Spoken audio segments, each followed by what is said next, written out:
Un día todos los cementerios quedarán vacíos. Las tumbas, las urnas y el polvo mismo obedecerán a una sola voz, a la voz de Cristo. Ese día, justos e injustos se levantarán, unos para gloria eterna, otros para juicio. Los que murieron en Jesús tendrán cuerpos nuevos, incorruptibles, llenos de vida, incluso semejantes al suyo. Y los que lo rechazaron se alzarán para enfrentar al juez que una vez fue su Salvador.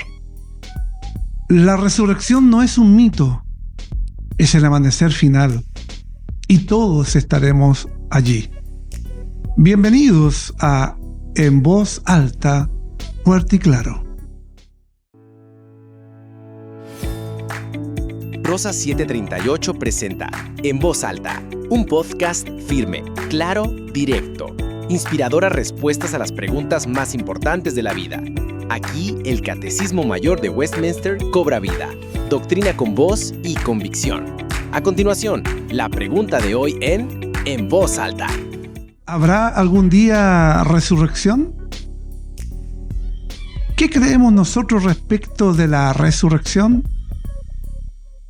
Y generalmente nos guiamos en este programa con un documento muy importante que tiene mucho respaldo, tiene mucha historia y que es el Catecismo Mayor de Westminster, y que en su pregunta o respuesta 87 dice que nosotros creemos que en el último día habrá una resurrección general de los muertos, así justos como injustos, y los que sean hallados vivos serán transformados en un momento, y los mismos cuerpos de los muertos que han estado en la tumba serán unidos a sus almas para siempre y se levantarán por el poder de Cristo. Los cuerpos de los justos por el Espíritu de Cristo y por la virtud de la resurrección en este último como su cabeza, se levantarán en poder espirituales, incorruptibles y hechos semejantes a su cuerpo glorioso. Los cuerpos de los incrédulos, de los malvados, se levantarán en deshonra por él como un juez ofendido. Bienvenidos a En Voz Alta, Fuerte y Claro, un tema, Álvaro, creo, quizás que poco se predica. Yo generalmente, y yo también me hago parte de eso, creo, no más de un par de veces en mi vida he predicado sobre la resurrección. Hola, pastor, buenas noches. Bueno, efectivamente, al final de hablar de la resurrección del cuerpo, yo creo que quizás por temor a lo que popularmente la gente podría pensar, quizás a lo que se asocia, quizás algo como muy extraordinario, y como no le damos tanto significado, quizás hablo a nivel de hermanos de la iglesia, quizás por eso no le demos la importancia en predicarlo. Por lo mismo, lo importante es que podamos conversarlo un ratito esta noche. Generalmente se habla, por supuesto, la resurrección de Cristo, pero la resurrección final, la resurrección de los muertos, muy poco se habla. Generalmente cuando repetimos el credo de los apóstoles, nosotros aquí, generalmente cuando estamos en el sacramento de la Santa Cena, hay un espacio allí donde repetimos el credo como confesando públicamente, declarando públicamente lo que creemos. Y entre ellos habla justamente que un día habrá resurrección. Pero ¿cuándo será eso? La expresión que leíamos aquí en la respuesta del Catecismo Mayor de Westminster es el último día. Esto significa que esto quizá es más comprensible decir la resurrección ocurrirá en la segunda venida de Cristo, ¿no es cierto? Exacto. Ahora, aunque lo hemos comentado hace algunos programas ya, ¿cuándo será ese último día? Si tuviéramos allí la ganzúa, la llave maestra. Hay que recordar el vocabulario que se utiliza partiendo por Juan el Bautista y el Señor Jesucristo, de que una vez venido Él, comenzó y se instauraron la venida del reino, lo que los apóstoles mencionaban como el fin de los tiempos, los últimos tiempos. Y dentro de estos últimos tiempos, efectivamente el último día marca el final de los últimos tiempos, que es la segunda venida del Señor. Por ende, todas las señales que esperamos van acompañadas en la segunda venida del Señor. Este efectivamente es a lo que se refiere la pregunta 87 del Catecismo con último día, la segunda venida en gloria y majestad de nuestro Señor Jesucristo. Y seguidamente, después de la resurrección, viene el juicio, del cual creemos en los próximos programas hablaremos sobre el juicio final. Pero es posible que el último día sea en nuestros tiempos, los que vivimos hoy, y quizá muchos que nos están escuchando, y quizá mucha gente que nunca ha escuchado de que algún día Cristo volverá por segunda vez. Los muertos en Cristo resucitarán primero. Este evento es posible que pueda ocurrir en esta generación, en los tiempos que estamos viviendo. Bueno, al final hay que elegir bien las palabras que ocupamos con este tipo de cosas. De que es posible, es posible. El problema es que nos gusta ir más allá de la Biblia y nos gusta ir más allá de lo que el Señor nos ha revelado y no queremos posibilidades, queremos certeza. De que es posible, como mencionábamos, los últimos tiempos fueron instaurados con la primera venida de nuestro Señor. Y los apóstoles murieron con la esperanza de poder ver el fin de los tiempos en vida, de ver la segunda venida de su Salvador. De que puede ocurrir, puede ocurrir. Ahora, que podamos tener quizás la arrogancia de poder decir ciertamente, con 100% de seguridad, va a ser en nuestros tiempos, yo creo que ni la Biblia ni nada nos apunta a eso. Yo creo que es muy allá. Una cosa es tener esperanza y la otra cosa es decir algo que la Biblia no dice. Y estar ciertos de que va a ser en nuestra vida, no hay certeza. De ninguna forma. Pero sí nos llama esto, y de hecho Cristo nos llama a velar y orar en esta espera. De una otra forma, la actitud que la Biblia nos manda ante este evento tan esperado, tan deseado, que es la segunda venida de Cristo, y que conlleva también la resurrección de los muertos, nos llama justamente a el Apocalipsis, por ejemplo, en el último versículo de la Biblia, ¿no es cierto? Nos señala allí: amén, sí, ven, Señor Jesús. Como el deseo de una u otra forma de la iglesia que anhela, como la esposa que anhela la venida del esposo, naturalmente que al recordar, al saber que Cristo vuelve por segunda vez, tal como lo ha dicho, no nos debe esto llevar a la curiosidad, a la especulación de poder, como mucha gente lamentablemente se ha atrevido a hacerlo y que ha tenido graves consecuencias a través de la historia. Pero por otro lado también creo que, no sabiendo el día ni la hora en que el Hijo del Hombre ha de venir, no sabiendo el día y la hora en que estos eventos van a ocurrir, sí, el Señor nos llama a tener una actitud, una preparación, ¿no es cierto?, frente a esto. En ese sentido, siempre el llamado es a desear fervientemente, como un ciervo que brama por agua en el desierto, desear la venida de nuestro Salvador, el poder ver la tierra nueva y el cielo nuevo consumado. De hecho, Pablo dice ahí que en una de sus epístolas, que la tierra misma, la creación, brama esperando su restitución, esperar que el pecado sea quitado de ella y poder ser como siempre el Señor la había creado. Debe ser nuestro entonces deseo pronto el desearlo fervientemente, que el Señor nos bendiga gloriosamente con poder ver en vida su segunda venida. Debería ser nuestra esperanza cierta, pero de ahí a pasar a certeza, como digo, ya es ir demasiado lejos, y por eso me ocupo la palabra arrogancia, el creer que quizás mi generación o mi persona merece una bendición que quizás cientos de cristianos que han sufrido innumerables cosas no merecieron. Entonces no creo que pase por una cosa de merecer, pasa de los planes perfectos del Señor solamente. Sí, hay dos apóstoles muy importantes en la Biblia, como es el apóstol Pedro y el apóstol Pablo, que hacen mención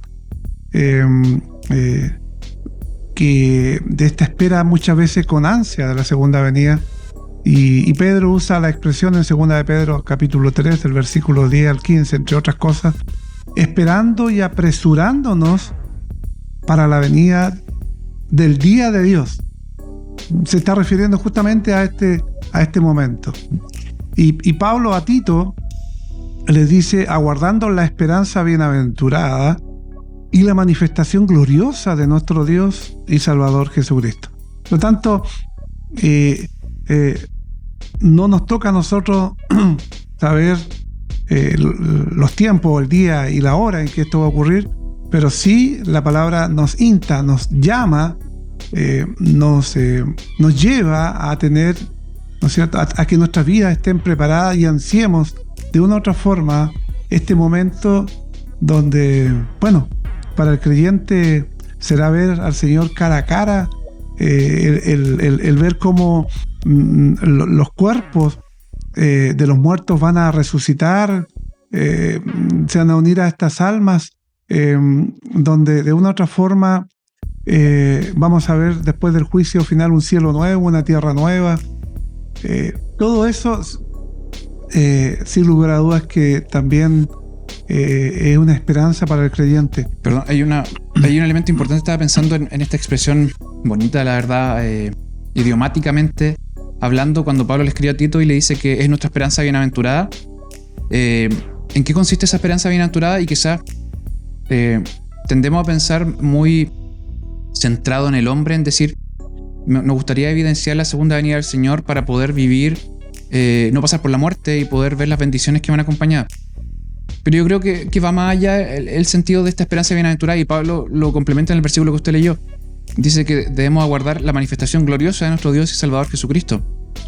Recordemos que su primera venida vino como un bebé humilde, y siendo hallado en forma de hombre, se mantuvo siervo hasta la muerte y muerte de cruz. Y no con eso, han pasado miles de años donde su nombre ha sido mancillado, donde el Señor, soportando con paciencia a sus enemigos, y a nosotros, sus seguidores, sus hijos, seguidores de Cristo, cristianos, nuestra esperanza bienaventurada es ver glorioso al Rey de Reyes y Señor de Señores, derrotando a sus enemigos y declarando todo como suyo, donde finalmente los enemigos gobernados por el pecado creían que tenían cierta potestad, despreciando quizás su nombre.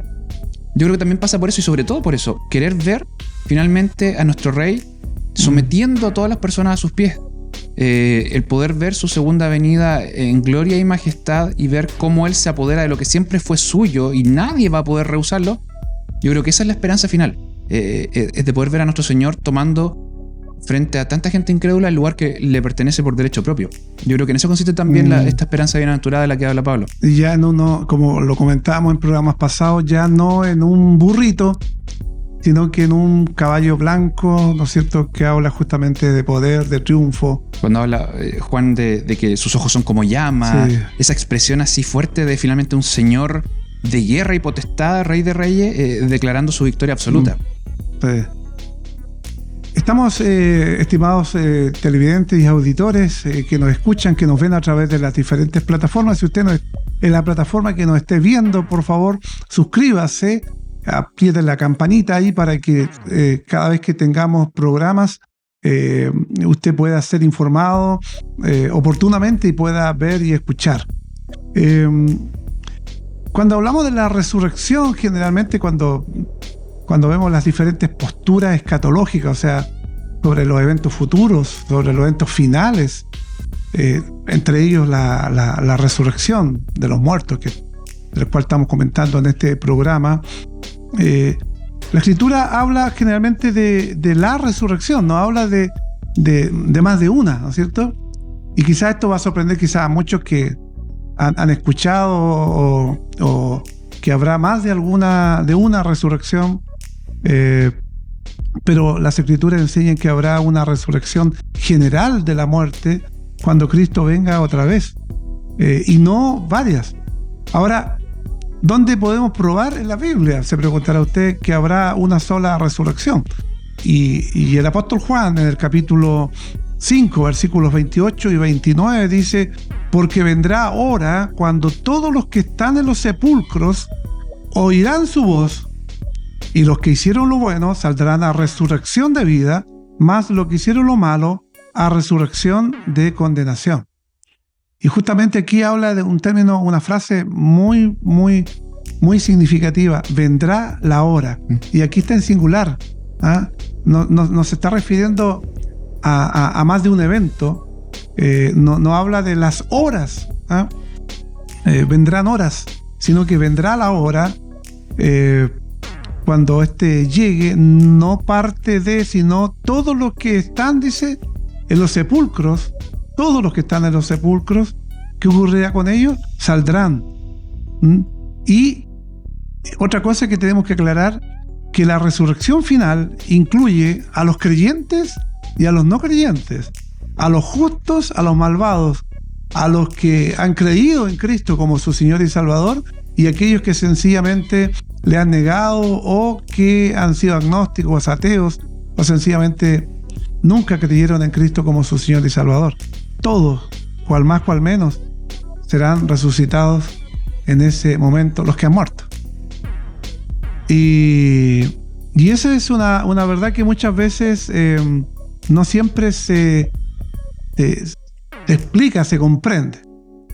Pero será también, Álvaro, otra pregunta que a mí me han hecho muchas, o sea, no muchas, pero más de alguna persona me ha hecho esta pregunta, que en la resurrección vamos a resucitar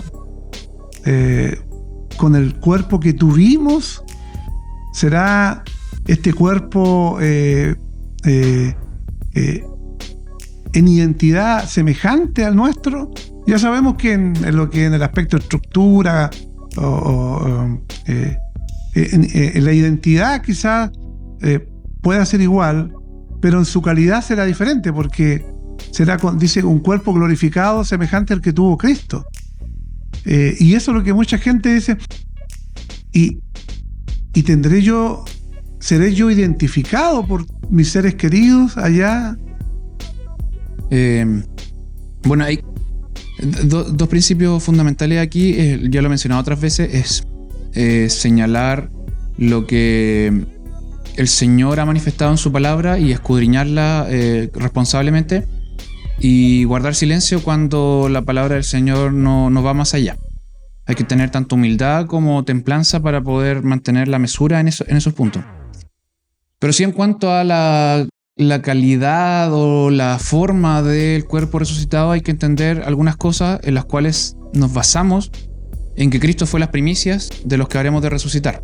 Es decir, la resurrección de Cristo en cuerpo glorificado luego de su muerte en la cruz evidencia lo que podemos creer al respecto. Ahora, al Señor Jesucristo, si bien es cierto, lo reconocieron, también muchos no lo reconocieron. También, sí, verdad. Los discípulos que iban camino de Emaús no lo reconocieron. Sí.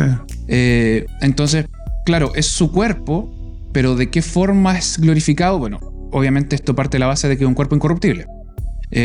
No tiene dolor, ni hambre, ni enfermedades, ni, a diferencia de otras resurrecciones como la hija de Jairo o de Lázaro, que fueron resurrecciones, pero igual cuerpos corruptos, que finalmente murieron. Claro. La de Cristo fue la primicia de la resurrección que ocurrirá en el futuro, que es un cuerpo glorificado que ya no va a morir.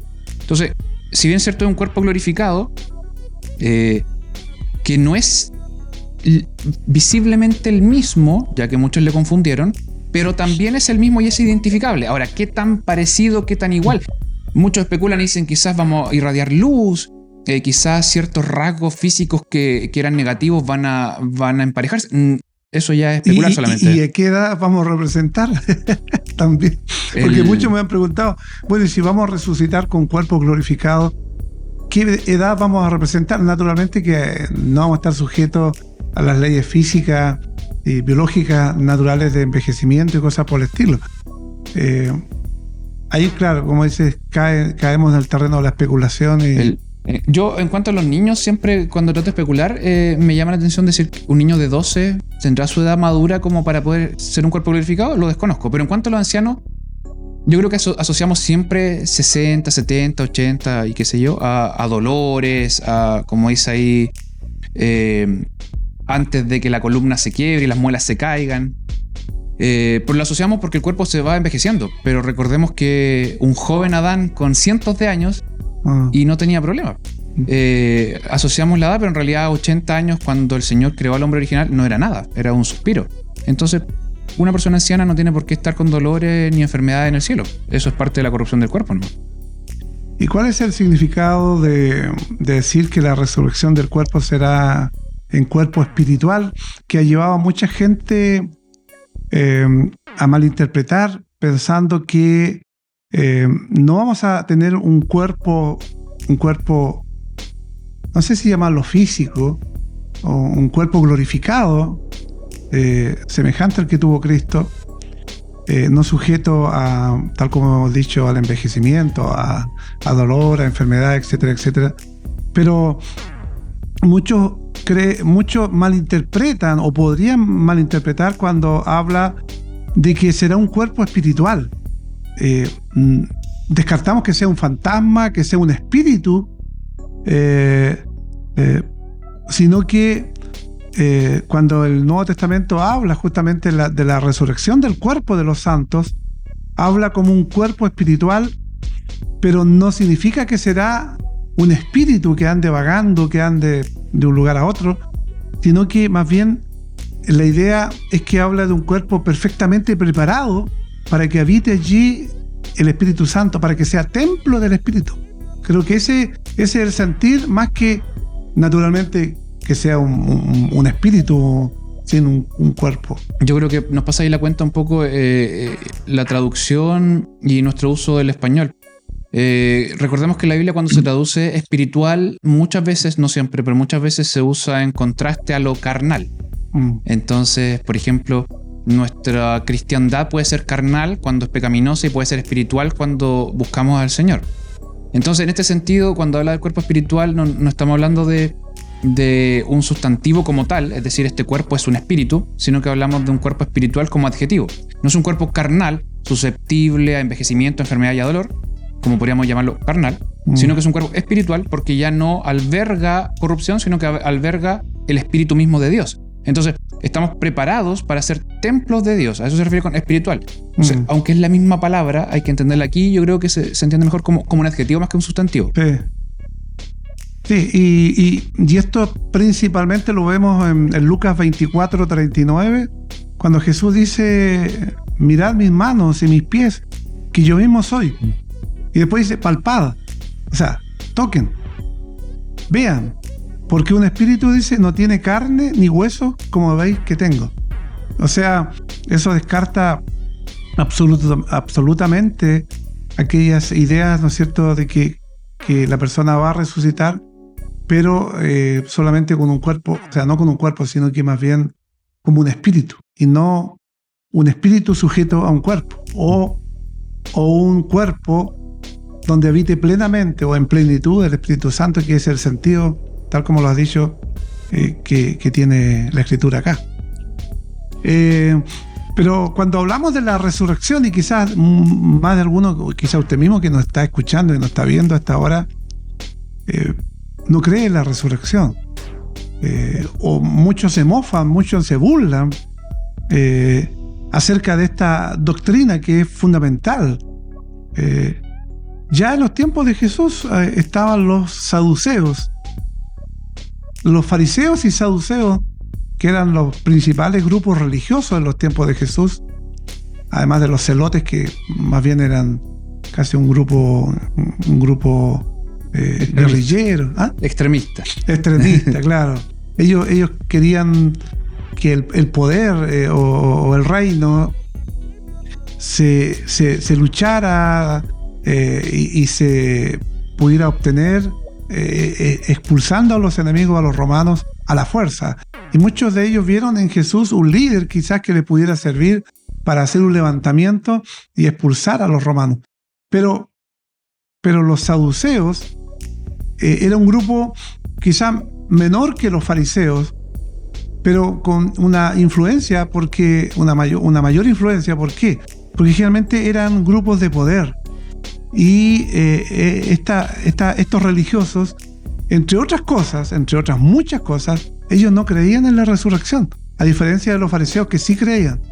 Y ellos molestaban mucho a Jesús en ese aspecto. En la época de los saduceos, hay que entender de dónde vienen. Antes de la venida del Señor Jesucristo, los judíos estuvieron casi 400 años gobernados por el poder de los griegos, iniciado por los generales de Alejandro Magno.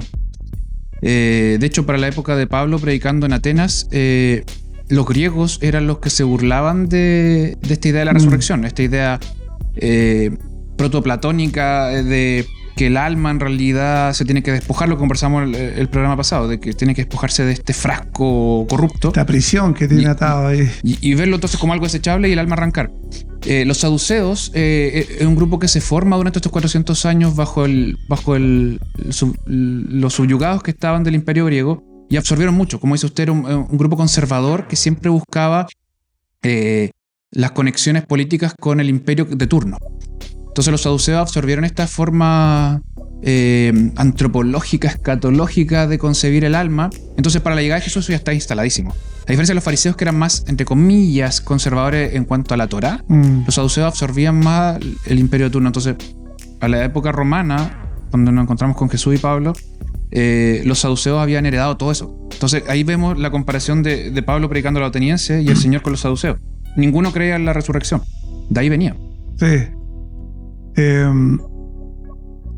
Pero ¿puede probarse también la resurrección del cuerpo por la ciencia o la razón? Que muchos, el otro día, no me acuerdo quién, me comentaba, me dijo que su papá era un profesor de biología en la universidad y que, bueno, por su posición, por su estudio, él no creía muchas cosas de la Biblia. Y existe muchas veces la creencia de que la ciencia necesariamente va en contra de la fe y no es así, no es así. Yo creo que es un tema de fe. O sea, un científico puede ser el ateo o el agnóstico más grande, no porque la ciencia lo lleva a eso, porque la verdadera ciencia debe conducirlo a Dios. O sea, termina finalmente el verdadero científico entendiendo y comprendiendo de que muchas de esas respuestas que ellos buscan están en Dios y en su palabra. Pero ¿puede probarse la resurrección del cuerpo por la ciencia o la razón? Difícil, imposible. Cuando hablamos de resurrección, estamos dejando de lado el caso de Lázaro o de Jairo. Estamos hablando de la resurrección de Cristo, que es el cuerpo incorruptible. Yo creo que por la razón no va a entrar. Y por la ciencia menos. Una cosa es esta idea de Frankenstein, de poder volver a la vida algo que se ha hecho. O sea, cuando existe muerte, por ejemplo, una rana y mediante impulso eléctrico, desde mi ignorancia estoy dando un ejemplo vago, puede volver un par de segundos después, pero en realidad no estuvo muerta. Es más complejo. Pero cuando hablamos de la resurrección de Cristo estamos hablando de un cuerpo incorruptible. Se transforma, no solamente es volver a la vida, sino que es un cuerpo glorificado. Entonces yo creo que por la razón no entra. Sí, importante es, y aun cuando no nos da el tiempo para profundizar en esto, pero es un gran tema, es la historicidad de la resurrección de Cristo. Si bien es cierto, por la razón no entra y por la ciencia menos, sí, históricamente y razonablemente se puede hablar de la resurrección corporal de Cristo, sí. Pero como digo, eso ya es tema de otro tema que no vamos a atacar acá. Pero yo creo que este tipo de cosas son locura para los que se pierden. Yo creo que ciencia o razón al servicio de la resurrección de Cristo, yo creo que debemos dejarlo en las manos del Señor solamente, pero tampoco creer que están descabellados, como dice usted. La labor de la ciencia es buscar la creación de Dios, comprenderla. La ciencia en su pináculo, ya no oscurecida por el pecado, no gobernada por Satanás mismo y su influencia, el propósito es descubrir a Dios, es su creación. Entonces, claro, no la podemos hacer porque está limitada, pero sí... como Dios mismo, Cristo resucitó, la ciencia como la conocemos ahora es imposible, no hay forma. Sí, este gran historiador judío, ¿no es cierto?, que no era creyente, no era cristiano, él justamente hablaba de un tal Cristo que dice que resucitó de entre los muertos, entre sus escritos famosos, para que hablar de las evidencias, de los testigos que vieron, etcétera, etcétera, etcétera. Bueno, pero muchos no se atreven también a predicar o a hablar mucho de la resurrección porque creen ofender a quienes no creen en la resurrección o enfatizar la inmortalidad del alma y y decir muy poco acerca de la resurrección del cuerpo, muchas veces por desconocimiento y otras veces también, y que es peor todavía, cuando se hace para no ofender a aquellos que no creen en esta postura. Y la Biblia, justamente el énfasis que está en la resurrección del cuerpo y no en la inmortalidad del alma. Y la Biblia enseña ambas cosas. Por ejemplo, Romanos 8:23 dice: nosotros también gemimos dentro de nosotros mismos, esperando la adopción, la redención de nuestro cuerpo. Por lo tanto, la iglesia debe proclamar la totalidad del consejo de Dios. Sí, como dice usted, la regla debe ser, si Dios nos ha revelado, es nuestro deber proclamar su verdad. Pasajes que nos parezcan oscuros, difíciles, va todo. Pero yo creo que pasa por una cosa lógica y por una cosa de orgullo. Se nos adapta mejor a hablar de la inmortalidad del alma porque es algo más desconocido y es un terreno que todavía podemos explorar en la mente de las personas. ¿Pero por qué digo una cosa de orgullo? Porque no reconocemos la soberanía y la sabiduría de nuestro Señor. Cuando el Señor estuvo aquí en la tierra y luego sus apóstoles, hablaron muchísimo más de la resurrección del cuerpo antes que de la inmortalidad del alma. Si fue un tema tan recurrente para ellos, ¿por qué no lo sería para nosotros? Entonces, ya no pasa por un debemos predicar todo, que debemos, sino que simplemente ver en qué consistía su predicación. Arrepentido, el reino de los cielos se ha acercado. De eso hablaba. El Señor habló más del infierno que del cielo. Y orgullosamente preferimos hablar más del cielo que del infierno. Llevándolo a este tema, el Señor habló más de la resurrección del cuerpo que de la inmortalidad del alma. Pero aún así preferimos hablar más de la inmortalidad del alma. Entonces lo acomodamos a nuestra audiencia y a nuestras facilidades. Pero si el Señor puso más énfasis en uno que el otro, deberíamos reaccionar en consecuencia y seguir su ejemplo, no al contrario. Sí. Bueno, el mismo credo que conversábamos antes del programa, yo creo que vamos a tener que prender los micrófonos y las cámaras antes de para grabar eso. Para grabar también esas partes, o lo que no se vio, lo que no se escuchó. Sí. Veíamos que el credo de los apóstoles justamente enfatiza y declara, ¿no es cierto? Y declaramos cuando lo repetimos, ¿no es cierto?, acerca de la resurrección. Bueno, queridos amigos televidentes y los que nos escuchan o los que nos ven a través de las diferentes plataformas, la Biblia enseña que en el último día habrá una resurrección general.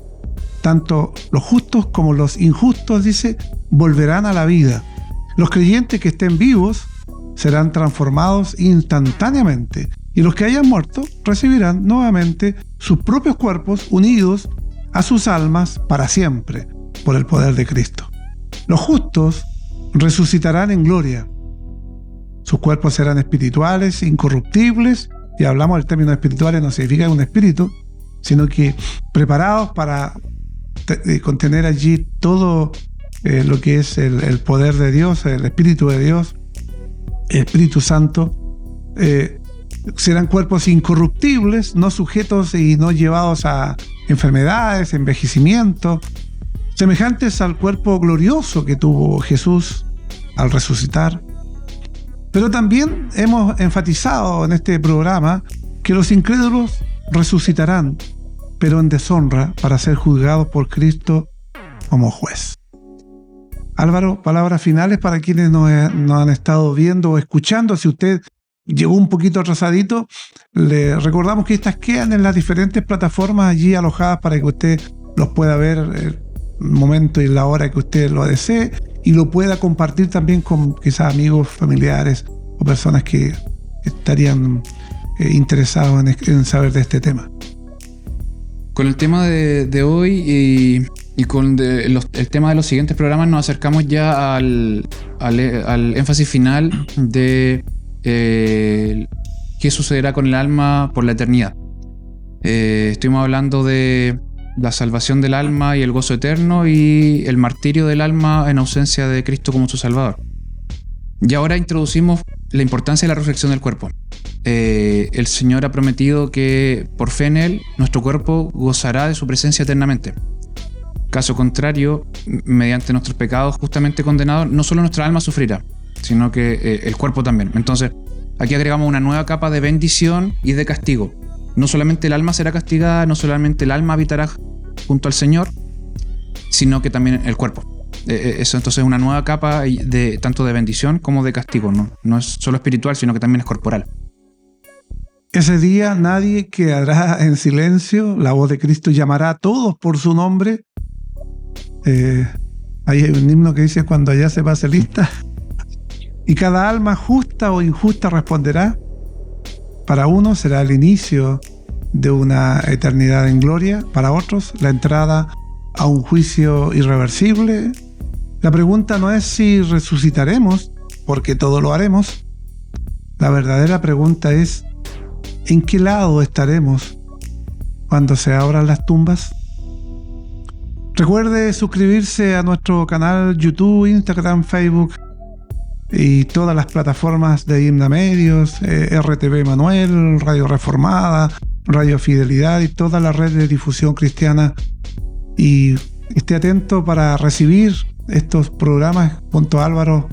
Queremos compartir estas verdades que creemos pueden edificarnos, pueden hacernos entender muchas cosas de la palabra de Dios para gloria del Señor, y también para poder proclamar y dar a los vientos estas verdades que necesitamos saber, todo el consejo de Dios. Que el Señor les bendiga. Gracias también a Alejandro y Rosas 738 Multimedia por la producción de este programa, y nos encontraremos prontamente. Un abrazo y que Dios les bendiga.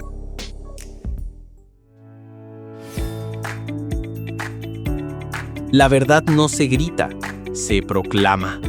¿Has escuchado respuestas eternas a preguntas que definen tu vida? Esto fue En Voz Alta, doctrina con voz y convicción. Hasta el próximo episodio, donde la voz de la fe seguirá resonando en tu mente, en tu alma y en tu caminar.